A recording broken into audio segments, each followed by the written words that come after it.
नमस्कार, Ram Ram. BNA network के YouTube channel पर आपका स्वागत है। मैं हूं कुलभूषण।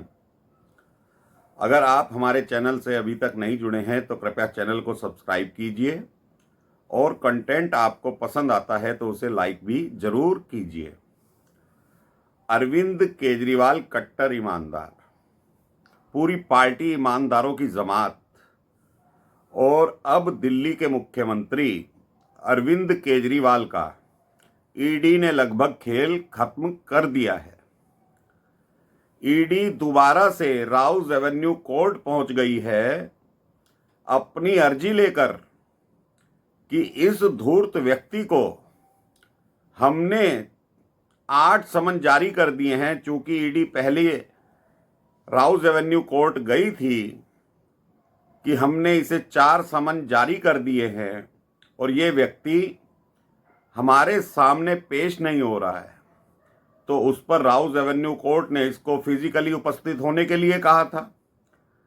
इसने चालाकी करते हुए पहले तो विधानसभा में कॉन्फिडेंस मोशन बुलाया और वीडियो कॉन्फ्रेंसिंग के जरिए कोर्ट में हाजिर भी हो गया और जज साहिबा के सामने ये गिड़गिड़ाया कि आप मुझे अगली तारीख दे दीजिए, अगली तारीख पर मैं पेश हो जाऊंगा। चूंकि कॉन्फिडेंस मोशन विधानसभा में अचानक से आ गया है, इसका वर्ड ध्यान कीजिए, अचानक से आ गया है, तो जज साहिबा ने इसे 1 महीने आगे की तारीख दे दी थी। उसके बाद ईडी ने दोबारा इसको समन जारी किए और 8 समन पूरे हो चुके हैं इसके, और 8वें समन पर जो इसने जवाब दिया तो ईडी को भी इसने मूर्ख बनाने की कोशिश करी कि मैं हाजिर तो हो जाऊंगा लेकिन आपको जो भी सवाल जवाब करने हैं वो वीडियो कॉन्फ्रेंसिंग के जरिए कीजिए। तो कहीं भी ईडी के कानून में इस तरह की कोई भाषा का प्रयोग नहीं है कि वीडियो कॉन्फ्रेंसिंग के जरिए कोई व्यक्ति पेश हो सके और ईडी उससे सवाल जवाब कर सके। अगर ईडी के पास कुछ सबूत हैं जो उस व्यक्ति को दिखाकर पूछना चाहती है तो क्या वो वीडियो कॉन्फ्रेंसिंग के जरिए दिखा सकती है ईडी? लेकिन ये धूर्त व्यक्ति एक तो समन की अवहेलना कर रहा है, अपने आप को कट्टर ईमानदार बता रहा है और ईडी के समन को गैर कानूनी भी बता रहा है। और एक तरफ जहां गैर कानूनी बता रहा है वहीं पर कह रहा है कि मैं 12 तारीख के बाद पेश हो जाऊंगा, लेकिन वीडियो कॉन्फ्रेंसिंग के जरिए आप जो भी सवाल मेरे से पूछना चाहते हैं वो वीडियो कॉन्फ्रेंसिंग के जरिए पूछिए। तो जब ईडी ने इसकी पूरी धूर्तता नाप ली कि वाकई ये व्यक्ति इतना बड़ा धूर्त हो सकता है, तो ईडी दोबारा राउज एवेन्यू कोर्ट पहुंच जाती है। राउज एवेन्यू कोर्ट में अब इसकी सुनवाई होने वाली है और सुनवाई के बाद जो कुछ भी होगा वो यही होगा कि अरविंद केजरीवाल को ईडी के समक्ष पेश होना पड़ेगा, क्योंकि राउज एवेन्यू कोर्ट के पास और कोई चारा ही नहीं है। जो संविधान में लिखा गया है, जो कानून में लिखा गया है, सेक्शन 50 के तहत जो ईडी का कानून है जिसके तहत समन जारी किया जाता है, और अब तो सुप्रीम कोर्ट भी कह चुका है कि आप या कोई भी व्यक्ति ईडी के समन की अवहेलना नहीं कर सकता। ईडी के समन पर आपको जाना ही पड़ेगा। और सुप्रीम कोर्ट का जब ये वक्तव्य ईडी के वकील रखेंगे राउज एवेन्यू कोर्ट में, तो इसका पूरा डिब्बा गोल होने वाला है केजरीवाल का।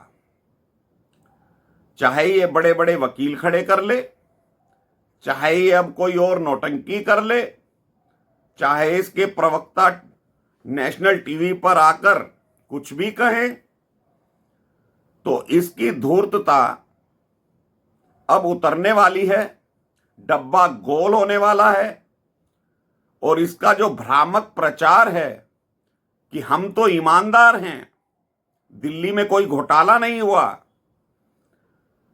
ये सारा खेल अब अदालत में होगा। अदालत ही इसको पेश होने के लिए कहेगी कि mister Kejriwal you have to present, तो इनको प्रेजेंट होना ही पड़ेगा ईडी के सामने। तो ये धूर्त व्यक्ति जो अब तक बचता रहा है, पागल बनाता रहा है, जनता का भी मूर्ख बनाता है, ईडी के अधिकारियों का भी मूर्ख बनाता है, तरह तरह के मीडिया में आकर बातें करता है, कहता है दिल्ली में शराब घोटाला हुआ ही नहीं जी। तो इसकी पोल पट्टी अदालत में खुलने वाली है, क्योंकि ईडी इसको अगर गिरफ्तार कर लेती बिना अदालत जाए तो कहता देखो चुनाव आने वाले हैं, मुझे गिरफ्तार करवा दिया मोदी साहब ने। चूंकि मोदी मेरे से डरते हैं, इसके प्रवक्ता भी चिल्लाते। और ये जो किसान आंदोलन चला हुआ है, इसके पीछे भी इसी का खेल है। ये जमावड़ा करना चाहता था दिल्ली के अंदर और बचना चाहता था अपनी गिरफ्तारी से। अगर ईडी इसको गिरफ्तार कर लेती और वो जमावड़ा होता तो ये दंगे तक करवा देता दिल्ली के अंदर। ये इतना धूर्त व्यक्ति है। इसको समझना, इसको पहचानना हर किसी के बात नहीं है, हर किसी के बूते की बात नहीं है। ये व्यक्ति बहुत शातिर है। ये तन का उजला मन का काला बगुले जैसा भेष, इससे तो कौवा भला बाहर भीतर एक। ये बहुत भोली सूरत बनाकर मीडिया के सामने आता है, जनता के सामने आता है। लेकिन इसका जो खेल अब खत्म होने वाला है वो जनता भी देखेगी, मीडिया भी देखेगी। जो मीडिया इसकी सराहना करते हुए नहीं थकती, इसकी जरा जरा सी मीटिंग को, वक्तव्य को लाइव दिखाती है, तो उस मीडिया को भी लोग पहचाने। तो कोर्ट में जो कुछ भी होगा वहां एक ही चीज होगी कि इसका अब डब्बा गोल होने वाला है। इस व्यक्ति का वो नकाब उतरेगा जो ये ईडी के समन को अब तक गैर कानूनी बताता आ रहा है। ईडी के समन को ये व्यक्ति गैर कानूनी कैसे बता सकता है? और कायदे से तो जो वकील उस कोर्ट में इसके लिए खड़े होंगे और ये कहेंगे कि ईडी का समन गैर कानूनी है, उनके ऊपर भी कोर्ट को एक्शन लेना चाहिए। क्योंकि अब तो सुप्रीम कोर्ट ने कहा है कि ईडी के समक्ष उस व्यक्ति को पेश होना पड़ेगा जिसके खिलाफ ईडी समन जारी करती है। तो ईडी का समन गैर कानूनी कैसे हो गया? दिल्ली में शराब घोटाला हुआ या नहीं हुआ, ये तो बाद की बात है। ईडी के पहले सवालों का जवाब तो दे दीजिए केजरीवाल। कानूनी और गैर कानूनी की प्रक्रिया तो अदालत तय करेगी ना। आपकी गिरफ्तारी होगी या नहीं होगी ये कोर्ट तय करेगा। आप कौन हो? अपने आप को दिल्ली का राजा कहते हो। आपके प्रवक्ता चिल्ला चिल्ला कर कहते हैं हमने ईडी का डब्बा गोल कर दिया, अब सीबीआई आ जाएगी, गिरफ्तार कर लेगी। कभी ईडी गिरफ्तार कर लेगी, कभी क्राइम ब्रांच गिरफ्तार कर लेगी। अब केजरीवाल 2 दिन में गिरफ्तार होने वाले हैं। ये जो भ्रामक प्रचार तुम करते हो, ये सब अब राउज एवेन्यू कोर्ट में तुम्हारा डब्बा गोल होने वाला है।